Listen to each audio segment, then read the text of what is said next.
Welcome to Democracy Now!, democracynow.org, The War and Peace Report. I'm Amy Goodman. Widespread raids by immigration agents did not materialize over the weekend, despite threats by President Trump. A handful of raids did still unfold across the country, and protesters rallied in support of immigrant communities. Agents in Chicago reportedly arrested a mother and her children, only to quickly release them. Arrests were also attempted here in New York City, but migrants reportedly refused to open their doors to agents. On Sunday in Sunset Park, Brooklyn, one of the neighborhoods targeted by ICE early Saturday morning, there was a vigil to continue informing the community of their rights. This is Fabiola Mendieta, an organizer with the New Sanctuary Coalition. We're here today because we heard what happened yesterday, that ICE came to our neighborhood. And we tried to stay together and say that, tell them a message saying that they're not welcome here. And this is New York State Senator Jessica Ramos at another rally in Jackson Heights, Queens. We are the most diverse district in the entire country, and with that comes a huge responsibility for every single section of our neighbors.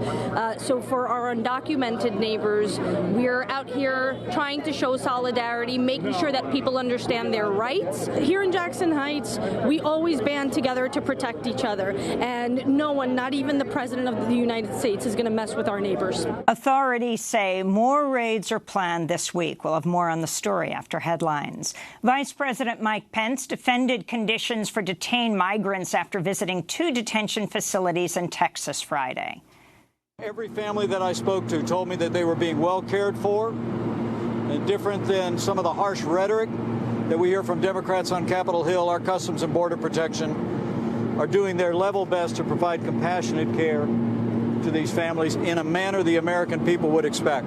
A tweet from Washington Post reporter Josh Dawsey, who was covering the vice president's visit, leading a delegation, described the dire conditions inside one of the jails. VP saw 384 men sleeping inside fences on concrete with no pillows or mats. They said they hadn't showered in weeks, wanted toothbrushes, food. Stench was overwhelming. CBP said they were fed regularly, could brush daily, and recently got access to shower. Many hadn't for 10 to 20 days, Josh Dawsey tweeted.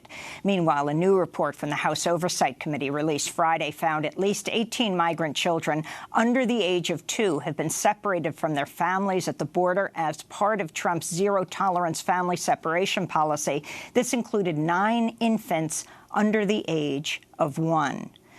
On Sunday, President Trump unleashed a racist attack on 4 progressive congresswomen of color, telling them to, quote, go back and help fix the totally broken and crime-infested places from which they came, unquote. The tweets were aimed at Congressmembers Ayanna Pressley, Alexandria Ocasio-Cortez, Rashida Tlaib, and Ilhan Omar. All 4 are U.S. citizens. 3 of them were born in the United States. Ilhan Omar was born in Somalia before coming to the U.S. as a refugee at the age of 12. Congressmember Omar fired back at Trump, tweeting, as members of Congress, the only country we swear an oath to is the United States, which is why we're fighting to protect it from the worst, most corrupt and inept president we have ever seen. Congressmember Omar added, you are stoking white nationalism because you are angry that people like us are serving in Congress and fighting against your hate-filled agenda, she said. Trump's Twitter tirade also named House Speaker Pelosi. He wrote, these places need your help badly. You can't leave fast enough. I'm sure that Nancy Pelosi would be very happy to quickly work out free travel arrangements. House Speaker Pelosi called Trump's remark xenophobic and said Trump's tweet reaffirms his plan to make America great again has always been about making America white again. Our diversity is our strength and our unity is our power, she said. Trump's racist attacks come on the heels of a public feud between Speaker Pelosi and the 4 Congress members following last month's passage of the contested border funding bill opposed by all 4. Last week, House Speaker Pelosi told the New York Times all these people have their public whatever and their Twitter world, but they didn't have any following. They're 4 people, and that's how many votes they got. AOC tweeted in response that public whatever is called public sentiment, and wielding the power to shift it is how we actually achieve meaningful change in this country. Alexandria Ocasio-Cortez also said in an interview that Pelosi's, quote, explicit singling out of newly elected women of color was outright disrespectful. Last week, Pelosi told the progressive Congress members to bring any grievances to her in person rather than express them via Twitter. A White House meeting today between Guatemalan President Jimmy Morales and President Trump has been canceled as reports emerged of a safe third country agreement that was to be signed between the two heads of state. The reported deal would allow the U.S. to send migrants from any country of origin to Guatemala instead of processing asylum requests at the U.S. border. Safe third country agreements typically mean migrants have to apply for asylum at the first safe country reached instead of the destination. According, Guatemala temporarily blocked the signing of any such agreement late Sunday following widespread outcry and a request by 5 former Guatemalan officials to prevent the deal from being enacted. Alex Acosta is out as Labor Secretary amidst the fallout from the Jeffrey Epstein case. Trump announced the departure on Friday, saying the decision was Acosta's. He stood at his side when Acosta explained why he was resigning. 2 days earlier, Acosta continued to defend himself for his plea deal with accused serial sexual predator Jeffrey Epstein in 2008, when he was a U.S. prosecutor, a U.S. attorney in Florida. Epstein, who's now standing trial in New York on similar charges, received just 13 months in county jail, despite being accused of sexually abusing and trafficking hundreds of underage girls. Trump has tapped Patrick Pizzella as acting Labor Secretary. Pizzella, the current deputy Labor Secretary, is known for opposing labor rights. In the 1990s, he worked with disgraced Republican lobbyist, now ex-convict Jack Abramoff, to deny worker protections in the Northern Mariana Islands. In South Asia, ongoing heavy rain and flooding have killed at least 67 people in Nepal, 25 in India, and 14 in Bangladesh. Monsoon rains have affected more than 1 million people in South Asia, including thousands of Rohingya Muslim refugees in southern Bangladesh's Cox's Bazar, the largest refugee camp in the world.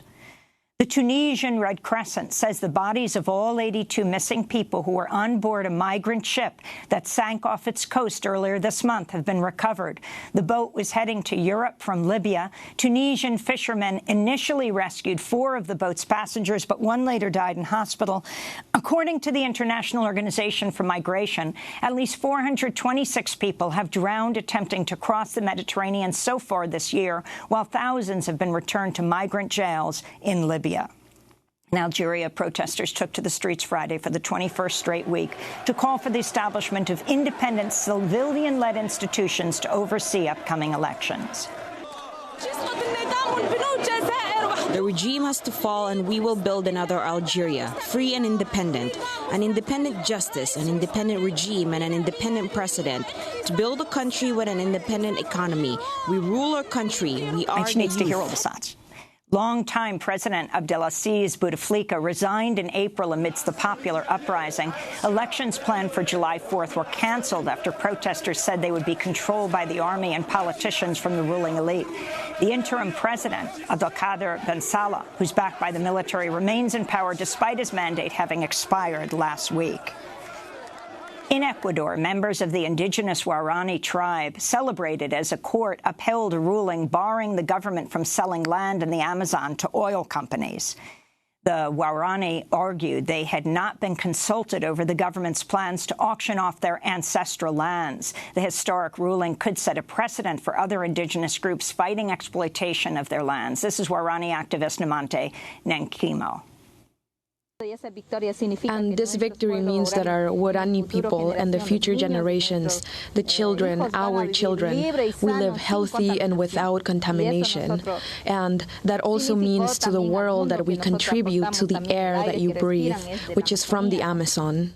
The Israeli army said it accidentally killed 28-year-old Hamas member Mahmoud al-Adam in the occupied Gaza Strip Thursday. Al-Adam was attempting to turn away two young Palestinians near the Gaza Strip separation barrier with Israel when the soldiers shot him. The killing came amidst a fragile truce that was mediated by Egypt, Qatar, and the UN following a spike in violence in May that killed at least 25 Palestinians.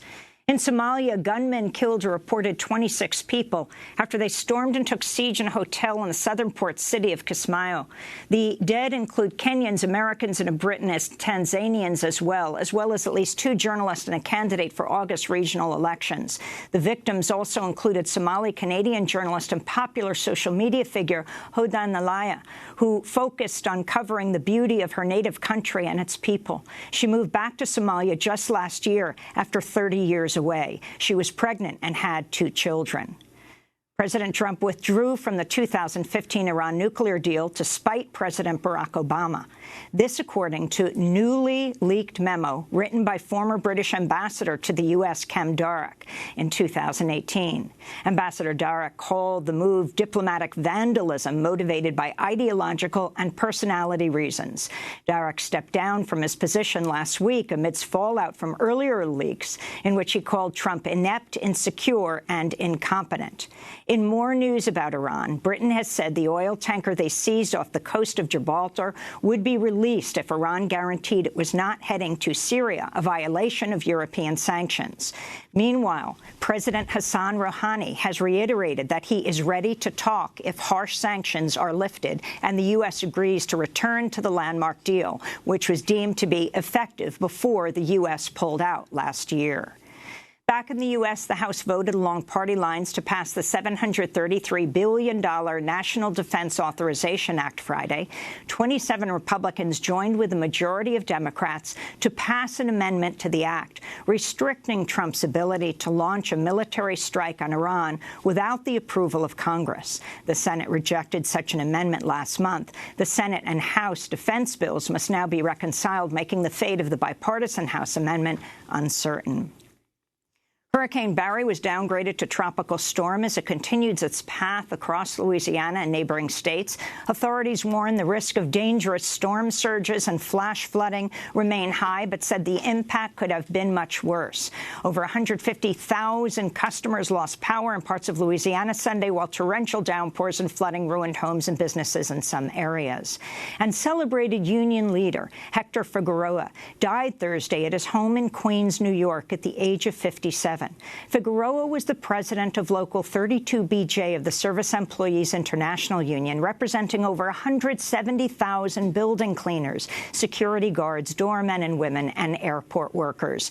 Figueroa was instrumental in key labor struggles across the city, including increasing airport workers' minimum wage to $19 an hour and the high-profile fight for a minimum wage of $15 an hour for fast food workers, which led to a nationwide campaign. This is Hector Figueroa speaking to Democracy Now! At May Day protests in 2017 here in New York City. We all know that immigrant rights are worker rights. No more deportations, no more breaking families. We are here and we are going to stay. I'm going to fight because we work really hard. We feed the American public. We take care of their children. We clean the offices. We tend to the seniors. We are the ones who are making America strong, and we are here to stay. That was Hector Figueroa, prominent New York City union leader, addressing May Day protests. He died last Thursday of a heart attack at the age of 57. And those are some of the headlines. This is Democracy Now!, democracynow.org, The War and Peace Report. I'm Amy Goodman.